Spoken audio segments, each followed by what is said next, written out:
రేవంత్ రెడ్డి గారు సభలో అంటుండ్రు మీరేదో ఎలక్షన్ల ముందు రైతుల్లో వ్యతిరేకత వస్తుంది అని వదులుకున్నారన్నారు. ఇది వచ్చింది ఎప్పుడు? 9th June 2021.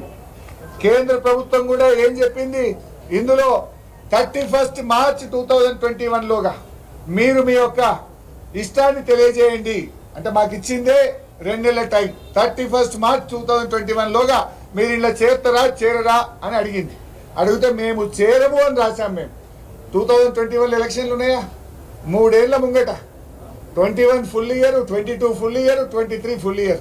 3 ఏళ్ల ముందంటే ఎన్నికల ముందా ఇది? 3 ఏళ్ల ముందు మేము మీటర్లు పెట్టమని మాకు మా రైతులు ముఖ్యం, మా రైతు ప్రయోజనాలు ముఖ్యమని మేము కేంద్ర ప్రభుత్వానికి లేఖ రాశాం. అంటే ముఖ్యమంత్రి గారేమో చెప్పేది వేరు, వాస్తవంగా నేను మాట్లాడింది వేరు. కానీ ముఖ్యమంత్రి ఏంటంటే ఆ మందబలాన్ని సభానాయకుడిగా ఆయనకు మైక్ ఉందనో గొంతుందనో దబాయించో సభను తప్పుదో పట్టించి రాష్ట్రంలో ప్రజల్ని తప్పుదో పట్టించే ప్రయత్నం చేస్తున్నారు. సో విషయం ఏంది?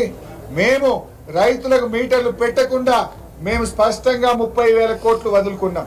ముఖ్యమంత్రి గారు చెప్పేది అది డిస్కామ్స్ కు, అది ముఖ్యంగా ఉదయ్ స్కీమ్ లో చేరాలని కేంద్రం చెప్పింది. అది 2017 సంవత్సరం ముచ్చట. 2017లో ఉదయ్లో మేము చేరినాం, కేంద్రం ఒత్తిడి వల్ల చేరినాం. 9,000 కోట్ల డిస్కామ్ల అప్పులు మేము టేక్ ఓవర్ చేస్తామని నేనే శాసనసభలో చెప్పాను. ఉదయం నా ప్రసంగంలోనే చెప్పాను. చెప్పుతూ ఈ 30 వదిలినామంటే అప్పుడు ఆయన లేచి మాట్లాడింది. మీరు ఏ సందర్భంలో లేచి మాట్లాడారు?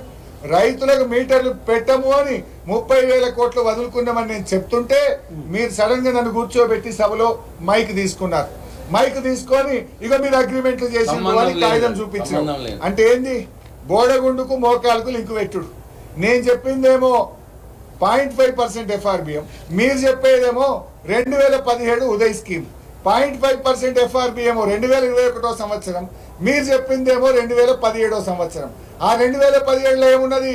ఉదయ్ స్కీము ఆల్రెడీ మీటర్ ఉన్న చోట ఆ పాత మీటర్ తీసి కొత్త స్మార్ట్ మీటర్ పెట్టమని ఉన్నదల్లా. అలా దేశంలో 27 రాష్ట్రాలు చేరినాయి. నేను చెప్పింది ఏంది? వ్యవసాయ విద్యుత్ కనెక్షన్లకు మీటర్లు పెట్టమని 30,000 కోట్లు వదులుకున్నాము అని నేను చెప్పిన. అంటే ముఖ్యమంత్రి గారు బోడగుండుకు మోకాలకు ముడిపెట్టి మందబలం ఉందని ఆయన సభా నాయకుడని ఇష్టం వచ్చినట్టుగా మాట్లాడి మా మీద బురద జల్లే ప్రయత్నం చేసినారు. కానీ ప్రజలకు తెలుసు కదా మీటర్లు మేము పెట్టలే కదా. దీన్ని బట్టి ఒకటి అర్థమవుతుంది, బహుశా ఆయన ఏదన్నా వ్యవసాయ బావులకు మీటర్లు పెట్టడానికి రంగం సిద్ధం చేసుకున్నాడేమో. అందుకోసం మా మీద ఏదో బురద జల్లి ఇదంతా ఒక నాటకం ఆడుతున్నట్టుగా ఉంది. అయినా మేము ఆ స్మార్ట్ మీటర్లు కూడా పెట్టలే ఇప్పటిదాకా. మా గవర్నమెంట్ ఉన్నప్పటి నుంచి ఆ పరిశ్రమలకు 500 యూనిట్ల పైన కరెంటు కాల్చే పాత మీటర్ల కాడ స్మార్ట్ మీటర్ కూడా మేము పెట్టలే. 7 ఏళ్లలో అగ్రిమెంట్ జరిగిందేమో ఉన్న మీటర్ కాడ స్మార్ట్ మీటర్ పెట్టేది. అది వ్యవసాయేతర. వ్యవసాయానికి కేంద్రం మెడ మీద కత్తి పెట్టినా 30,000 కోట్లు ఆశ చూపినా వదులుకున్న చరిత్ర బీఆర్ఎస్ది, మా నాయకుడు కేసీఆర్. కానీ మీరు సభ ద్వారా ప్రజల్ని తప్పుదో పట్టించే ప్రయత్నం చేశారు. ఈ విషయాన్ని క్లారిఫై చేస్తామంటే మాకు మైక్ ఇవ్వకుండా సభను వాయిదా వేసుకొని పారిపోయినటువంటి ఈ ప్రభుత్వ తీరును తీవ్రంగా ఖండిస్తున్నాం.